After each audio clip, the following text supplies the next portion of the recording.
Thanks very much, Michael, and I want to acknowledge you for your role and for the previous chairs and the board members and the 150 or more volunteers who have all come together to play a role in this wonderful project. And I also particularly want to acknowledge Lino Bisanella, the patron, and his family, and all his contribution and their contribution. Bishop Peter Danaher, Father Kevin Dillon. We also have Sarah Henderson and Richard Miles, both federal MPs. Very glad to have you here, along with Andrew Katos, local MP, and Josephine for your wonderful remarks. But you're all here. I want to acknowledge you all as friends and supporters of this Samaritan House Geelong, and to congratulate you on what's been achieved. Michael said I should say a couple of general things about homelessness and so on. There are about 100,000 people in Australia who are homeless at any time. That's about 0.5% or 1 in 200 of the population. Not all homeless people. Now, in Geelong, by the way, that must translate into a few hundred. Not all homeless people are ruthless, but many do, in fact, sleep out or live in improvised dwellings or tents. Others may stay in very overcrowded dwellings. Some get into supported accommodation for the homeless. Others stay temporarily with other households or have other temporary lodging. About 56% are male, 44% female, and they're of all ages. There's 17,000 people under 12. There's 6,000 people over 75. All age groups are represented in the homeless. Some have long-term homelessness, say for more than a year, maybe 10 years, 15 years. Others, it's more short-term. And there are various causes, as Josephine has mentioned: mental illness, domestic violence or family breakup, financial problems, sometimes a transition problem. They're coming out from care or custody. There's nowhere to go. There's a lack of support. There may be discrimination. A history, as we've heard, often of emotional or physical or economic or other abuse. There's a recent important US study that said maybe 28% of homeless have severe mental illness, 39% have chronic substance abuse, 18% are considered chronically homeless, that is, they've been continuously homeless for at least a year and more and suffer from mental or physical disabilities.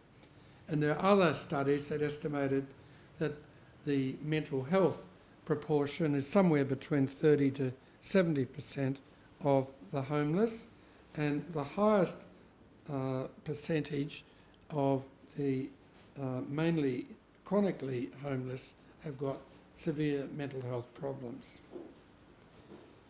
The UN Declaration of Human Rights says everyone has a right to a standard of living adequate for the health and well-being of himself or herself, his or her family, including food, clothing, housing and medical care, and necessary social services, and the right to security in the event of unemployment, sickness, disability, widowhood, old age, or other lack of livelihood in circumstances beyond their control.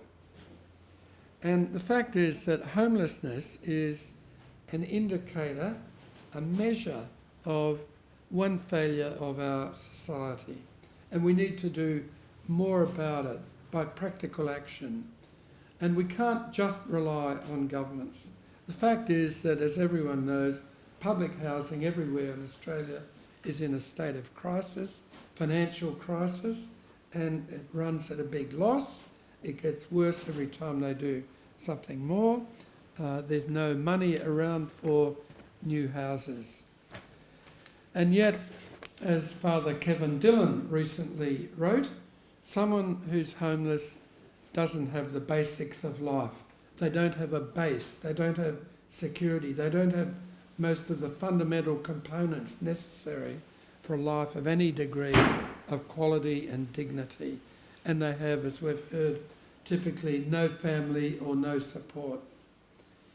And the fact is that once people enter into homelessness, they are at greatly increased risk for health problems, for malnutrition, exhaustion, and making worse of psychiatric and addiction disorders.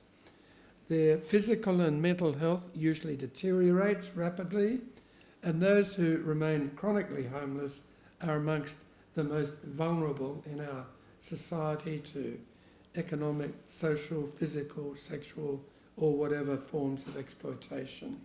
The fact is that even if there were just one person who had a severe psychiatric disability and was living on the streets, that is too big a number.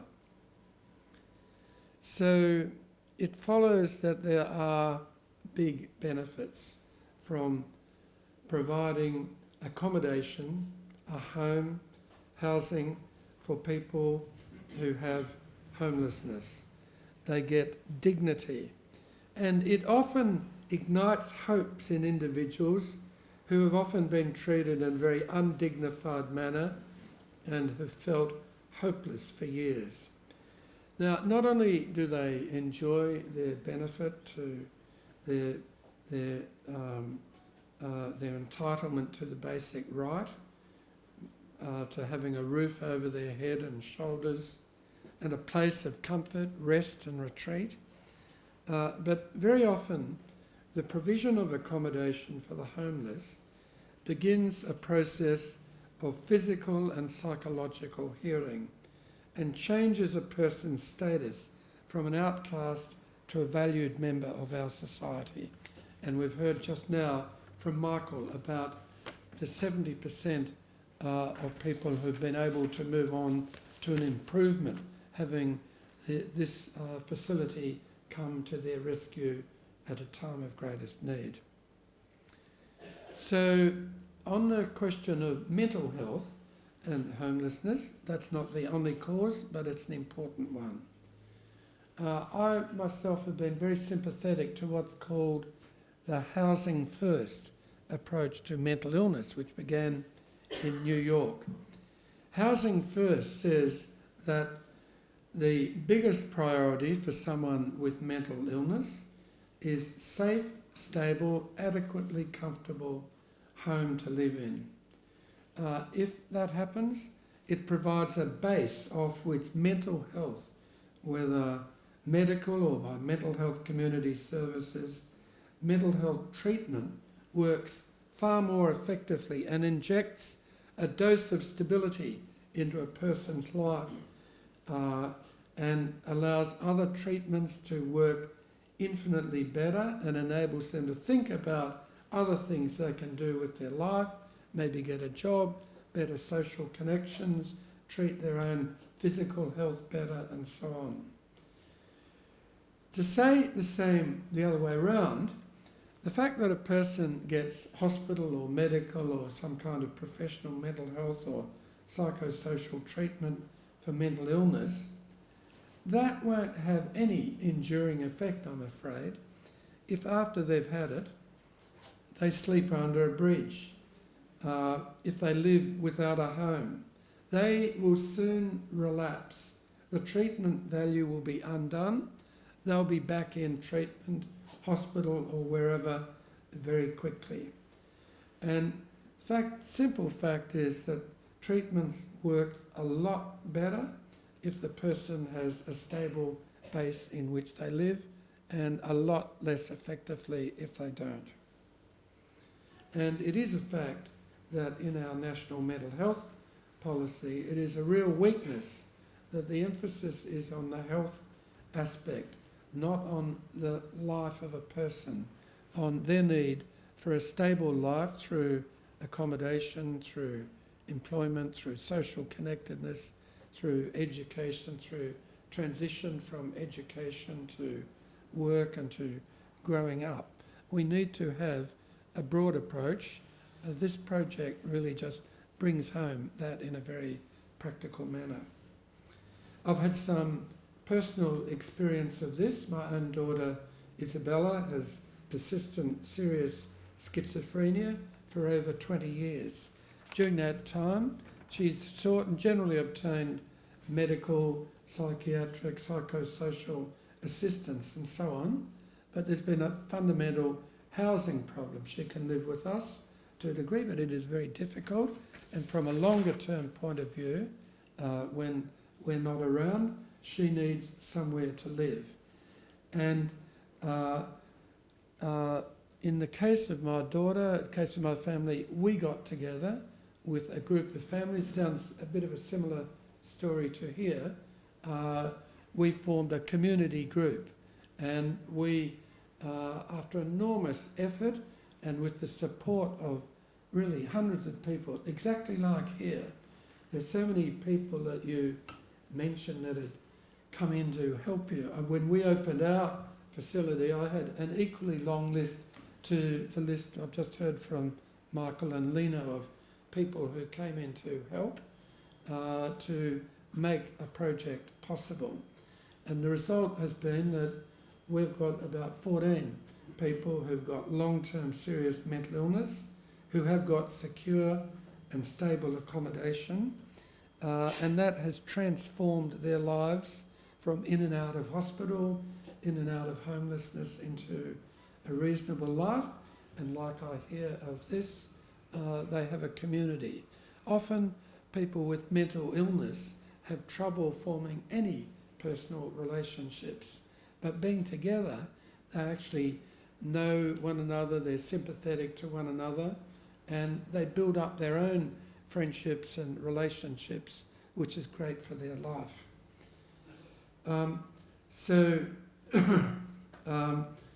But this project, it's the result of an effort by people, by individuals, by families, by the community. And as Margaret Mead once said, never doubt that a small group of thoughtful, committed citizens can change the world. Indeed, it's the only thing that ever has. So this project has been brought about by the continuous efforts over many years of a group of people in the community determined to make a difference to the lives of the most disadvantaged people in our society, in this case in Geelong. I congratulate and thank them. I know from personal experience the effort and the commitment that goes into this, and it is indeed these community activities driven by immediate practical concerns and knowledge of the immediate actual needs of the people that leads to great outcomes. So, excuse me, it's their determinations, but also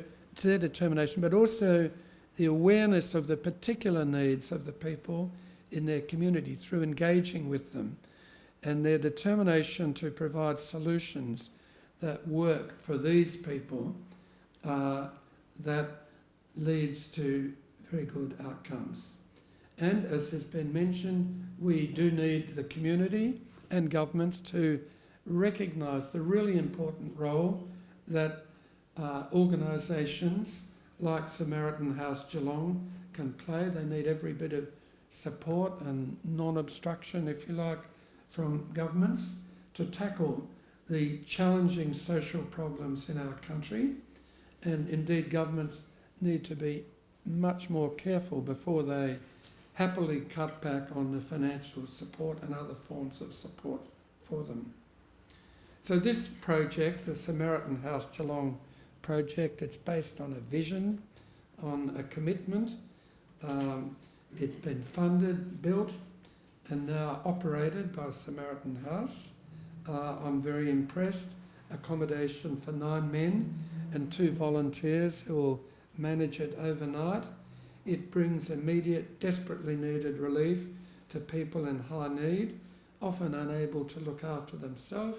It offers a way forward for them, a home-like environment, so that residents can actually experience a family life. As we've heard, a meal around the table lets the men relax and discuss the problems they face, to build their own community, friendships and relationships. So this is a great project.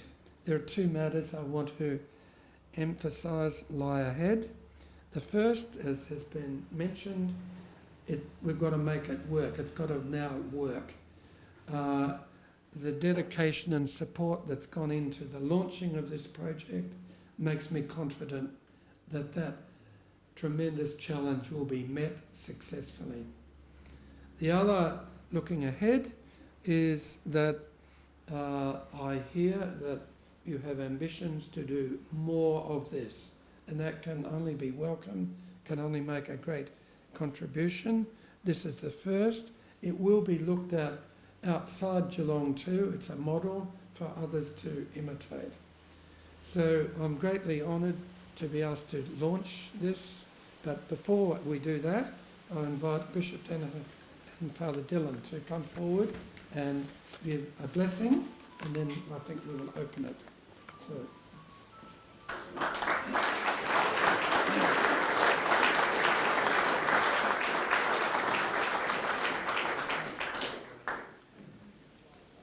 Thanks very much, Alan. There's been some great dual acts we've got together, Simon and Garfunkel and Cheech and Chong and a few others, but only others. This is good. You and me, isn't it? Just, I would, and David will kill me for this, I want to just briefly depart from the script for about 30 seconds, because there's one person in this room who is not in scripts or anything but deserves a lot of recognition, and it's the wife of our chair, Lynn Dowling. And I say behind every good man is a good woman. Well, it certainly was. That just then your generosity in making Michael available. That's not quite the word, but to giving him a leave pass to give the dedication that he's given us has been fantastic. And on behalf, if I may dare, of the Samaritan House people, all of us, thank you for that. Samaritan House, it takes its name from the scriptures, and so this little brief blessing that Bishop Peter and I will do together reflects on that. And it's not Samaritan House is not a church venture; it is a community venture. But that said, there has been enormous support, both practical and spiritual and personal, in the sense of so many of the people who've put their hand up have been part of this. Not everyone by any means, but many have been people who have come through different churches and parishes, and it's something which all the different churches in Geelong have embraced very much. And perhaps as we reflect back on this little story, which is fairly familiar to us all, gives us an idea of what this beautiful project has represented. Jesus said, "A man was going down from Jerusalem to Jericho when he was attacked by robbers. They stripped him of his clothes, beat him, went away, leaving him half dead. A Samaritan travelling that way, when he saw the man, took pity on him, and he put him on his donkey, brought him to an inn, and took care of him. The next day he took out 2 denarii and gave them to the innkeeper. 'Look after him,' he said. 'When I return, I will reimburse you for any extra expense you may have.'" This is the gospel of the Lord.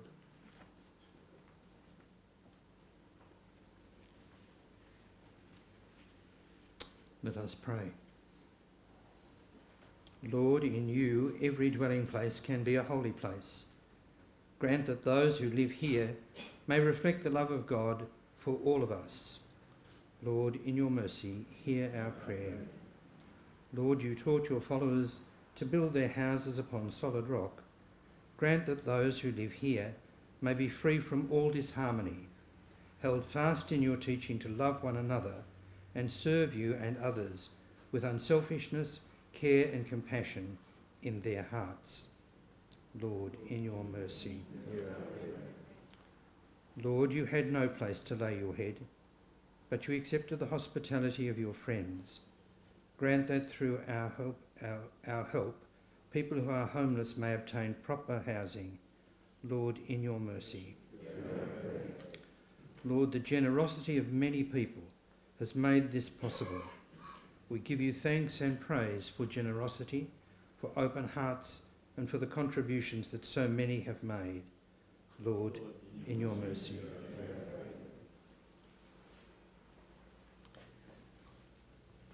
Lord, be close to your people who will live and work in this building and who ask for your blessing. Be their shelter when they are here, their companion when they are away, and may they be welcomed whenever they may return. Receive them at last into the dwelling place you have prepared for them in your Father's house, where you live forever and ever. Amen.